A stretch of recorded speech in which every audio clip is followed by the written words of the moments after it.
Madam, yes, Tagore ने कौम परस्ती की मुखालिफत की। Nothing will go on record. आप बैठिए, कुछ नहीं जाएगा, आप बोलिए। मैडम, टैगोर ने कौम परस्ती की मुखालिफत की, गांधी ने अवामी कौम परस्ती की बात की। दोनों ने हुब्बुल वतनी को कौम परस्ती पर तरजीह दिया। बीजेपी की तरफ से कौम परस्ती की बात हो रही थी। मैं ये जानना चाहता हूं इनकी तरफ से, क्योंकि ये लोग दुकान खोलकर बैठे हैं, एक कौम परस्ती का सर्टिफिकेट देंगे, कांग्रेस सेकुलरिज्म का सर्टिफिकेट देगी।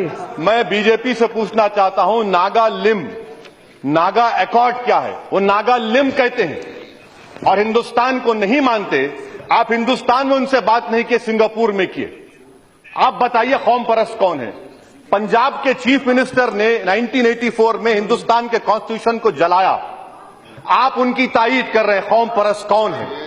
तीसरी बात, आप अफजल की बात करते हैं। आप अफजल की बात करते हैं। जो नारे जेएनयू में लगाए गए, मैं उसको नहीं मानता, मैं उससे मुत्तफिक नहीं हूं। मगर श्रीनगर में रोज जुमे के दिन नारे लगाए जाते हैं, क्या पूरे श्रीनगर को बंद कर देंगे? पीडीपी की आप तायीद क्यों कर रहे हैं? कहां गई आपकी हुब्बुल वतनी? कहां गई आपकी कौम परस्ती? कहां गए आपके भारत माता के वो नारे? कहां गए आपकी हिंदुस्तान से मोहब्बत? जब पीडीपी ने अफजल गुरु को शहीद करार दिया, ट्रेवेस्टी ऑफ जस्टिस कहा, आप उसकी बात नहीं करते। मैं आपको बताना चाह रहा हूं मैडम, अफजल मसला नहीं है। अफजल कश्मीर में क्या हो रहा है, क्या इस पर आप तवज्जो देंगे?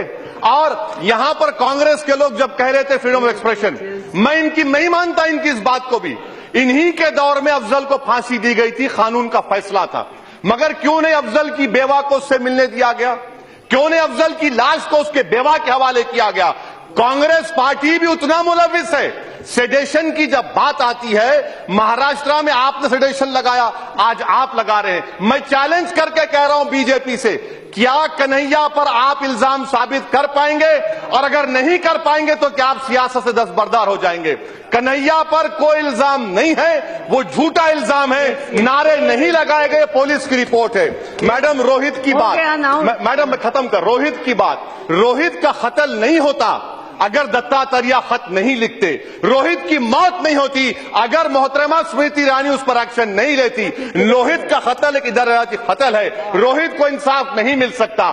आखिर में मैडम, मैं ये बात अपनी मुकम्मल कर रहा हूं, आपसे मैं बात कह रहा हूं कि कांग्रेस की हुकूमत रही तो ये कहते हैं कि हमारी लिबरल आइडियोलॉजी, बीजेपी की हुकूमत रही तो सावरकर की, गोलवालकर की, दीनदयाल उपाध्याय की आइडियोलॉजी। अरे आइडियोलॉजी की बात कब तक करोगे तुम दोनों? हिंदुस्तान का दस्तूर कहां गया? खाक में चला गया क्या हिंदुस्तान के दस्तूर को? और आप अपनी आइडियोलॉजी थोप रहे हैं, हम हमारे गलों पर थोप रहे हैं। अगर मैं आपकी, सावरकर की, दीनदयाल उपाध्याय की इस आइडियोलॉजी की मुखालिफत कर रहा हूं, अगर मैं बागी हूं तो मुझे अपनी बगावत पर फख्र रहेगा।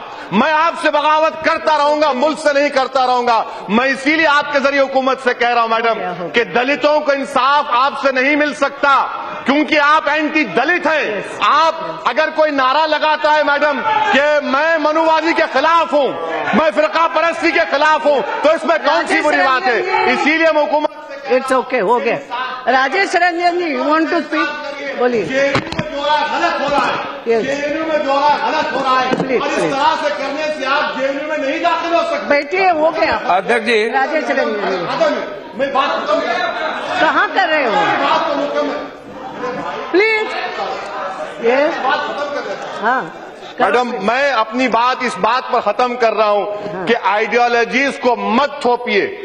आप हिंदुस्तान के दस्तूर पर कायम रहिए, हिंदुस्तान के कॉन्स्टिट्यूशन की बात करिए जिसमें फ्रीडम ऑफ एक्सप्रेशन है, और उन तमाम चैनलों के खिलाफ एक्शन लीजिए जो झूठ बता रहे थे कि हिंदुस्तान के खिलाफ मारे गए। शुक्रिया।